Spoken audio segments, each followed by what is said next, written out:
Praise the Lord. Welcome to showers of blessing. దేవుని కృపలో భద్రపరచబడి నూతన దినంలో ప్రవేశించాం. ఈనాటి దేవుని వాగ్దానం,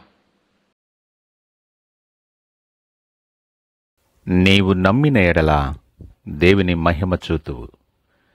if you would believe you would see the glory of God. యోహాను సువార్త 11వ అధ్యాయం 40వ వచనం. Praise God. ఈ నూతన దినములో దేవుడు మీ కొరకు సిద్ధపరిచిన ప్రతి దీవెన ఆకాశపు వాకిళ్ళు విప్పి మీ మీద కృమ్మరించునుగాక. మరి ఒక నూతన దినాన్ని ఆరంభిస్తున్న నేపథ్యంలో ప్రేమ కలిగిన వాగ్దానము ద్వారా దేవుడు మనల్ని దర్శిస్తూ ఉన్నాడు. అంత్య దినాలలో అపాయకరమైన కాలాల్లో మనము జీవిస్తూ ఉన్నాం. మన కళ్ళ ముందు జరుగుతున్న ఎన్నో వైపరీత్యాలు మనము చూస్తూ నమ్మలేని విషయాలు నిజమని నమ్మాల్సిన పరిస్థితి ఉన్నది. గుండెల నిండా వేదనతో, కళ్ళ నిండా నీళ్లతో ఇంకెన్ని ఘోరమైన పరిస్థితులు చూడాల్సి ఉంటుందో అని దుఃఖపడుతున్న నేపథ్యం. మనసుకు ఎంత సర్ది చెప్పినా మంచి రోజులు ముందున్నాయని చెప్పి నెమ్మదిగా జీవించాలి అనుకున్నా ఎక్కడా కనుచూపు మేరలో ఆశ కూడా కనిపించటం లేదు. ధైర్యాన్ని కోల్పోయి మారుతున్న పరిస్థితులను బట్టి మన మీద మనకే నమ్మకం కోల్పోతున్న దినాలు. ఒక విధమైనటువంటి వైరాగ్యం ఆవరించి అందరూ ఉన్నా సరే ఒంటరిగా, అన్నీ ఉన్నా ఏమీ చేయలేని దీనస్థితిలో మనము దిగజారిపోతున్న నేపథ్యంలో ఉంటున్నాం. ఈ నేపథ్యంలో ఆరిపోతున్న మన దీపాన్ని వెలిగించటానికి, చెడిపోతున్న నీ ధైర్యాన్ని బాగు చేయటానికి, నిన్ను మరల తిరిగి ఉజ్జీవింప చేయటానికి ఈ ఉదయకాలము దేవుడు నీతో మాట్లాడుతూ ఉన్నాడు. నా కుమారుడా, నా కుమార్తె, నువ్వెంతకాలం ప్రయాసపడి భారాన్ని మోస్తావు? ఎంతకాలం సహాయము కొరకు అటు ఇటు చూస్తావు? ప్రయాసపడి భారము మోస్తున్న సమస్త జనులారా, నా యొద్దకు రండి, నేను విశ్రాంతినిస్తానని వాక్యముని వెరుగుదువు కదా అని నీతో సూటిగా మాట్లాడుతున్నాడు. నువ్వెవరివైనా, ఏ నేపథ్యంలో ఉన్నా ఈ మాటలు నీ కొరకే. నువ్వు నమ్మితే దేవుని మహిమను నువ్వు చూడగలవు. ఇన్ని దినాల నీ విశ్వాస జీవితంలో దేవుని మహిమను చూసిన అనుభవాలున్నాయా? బహుశా ఈ లోకము వైపు చూస్తూ, ఈ లోకాశల వైపు చూస్తూ నువ్వు పరుగులు పెడుతూ ప్రయాసపడుతున్నావేమో. లేఖనం అంటుంది, లోకము తట్టు తేరి చూడగా అంధకారము, బాధలు, దుస్సహాయమైన వేదన కలుగును. నిజమే, ఈ లోకము దాని ఆశలు గతిస్తాయి. దాని మీద ఆశ పెట్టుకొని దాంతో స్నేహం చేస్తూ దేవునికి విరోధిగా మారిపోతూ నిస్సహాయమైన స్థితిలో, దీనమైన స్థితిలోకి దిగజారిపోతున్న నేపథ్యాలు ఎంతోమంది జీవితాల్లో మనం చూస్తూ ఉన్నాం. దేవునికి వేరుగా ఉండి మనమేమీ చేయలేం.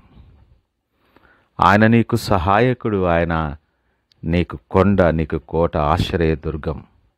అంత గొప్ప ధన్యత మనము విడిచి ఆయనకు దూరంగా, ఆయన మీద విశ్వాసము లేకుండా రోజులు వెళ్ళదీస్తూనే ఉన్నాం. ఎన్ని దినాలు నీ భయాల వైపు, లోకము వైపు, మనుషుల సహాయము కొరకు చూసిన నీవు దేవుని వైపు మరలటానికి సిద్ధపడగలవా?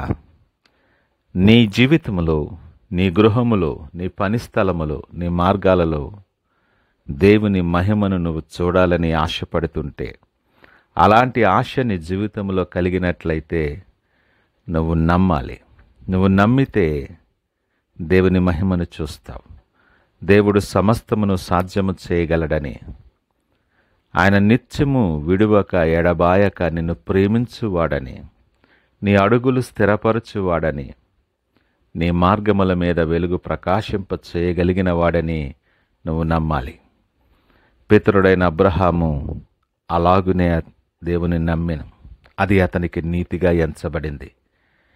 నిరీక్షణకు ఆధారము లేనప్పుడు అతడు నిరీక్షణ కలిగి నమ్మెను అని రాయబడుతుంది.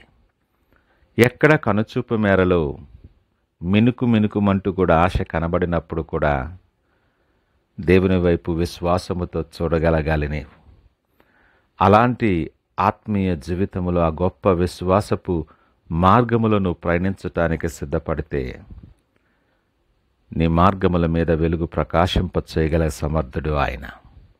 ఈ మాటలు వింటున్న ప్రియ దేవుని జనాంగమా, ఈ నూతన దినాన్ని ఆరంభించబోతున్న నేపథ్యంలో ఎలాంటి పరిస్థితి, ఎలాంటి మార్గంలో నువ్వు ప్రయాణించాలని సిద్ధపడుతున్నావో, ఎన్ని ఒడిదుడుకులు, ఇరుకులు, ఇబ్బందులు, సమాధానము లేనటువంటి ప్రశ్నలను ఎదుర్కోవలసి వస్తుందో, భయము, ఆందోళనతో ఈ నూతన దినాన్ని ఆరంభించటానికి సిద్ధపడుతున్నవేమో, ఒక్కసారి దేవుడు నీతో మాట్లాడుతుంటుండగా నీతి సూర్యుడైనటువంటి ఆయన వైపు చూడు. నీ జీవితములో నీ చుట్టూ ఆవరించి ఉన్న ప్రతి చీకటి పారద్రోలబడి నీ మార్గాలు, నీ జీవితం వెలుగుతో నింపగలడు ఆయన. నమ్ముతున్నావా? నమ్ముట నీ వలనైతే నమ్మువానికి సమస్తమును సాధ్యమే. సడలని విశ్వాసముతో ఆయనను నమ్మి నూతన దినాన్ని ఆయన వైపు చూస్తూ ప్రార్థనతో ఆరంభిద్దామా? ప్రార్థించుకుందాం. పరిశుద్ధుడు, ప్రేమ నమ్మకమైన మా యేసయ్య స్తోత్రాలు. ఈ ఉదయకాల సమయం మాతో మీరు మాట్లాడారు. అవును ప్రభా, మేము నమ్మి నీ మహిమను మా జీవితాల్లో చూడగలగటానికి, మా మార్గాల్లో, మా కుటుంబాలలో, మా పని స్థలాలలో చూడగలగటానికి సహాయము దయచేయమని, అనేక మందికి సాక్షిగా మీకు మహిమకరముగా మమ్మల్ని వాడుకొనమని, సకల మహిమ, ఘనత, ప్రభావాలు మీకే ఆరోపిస్తూ యేసు పరిశుద్ధ నామని అడిగి వేడుకొంచున్నాము తండ్రి. ఆమేన్. God bless you.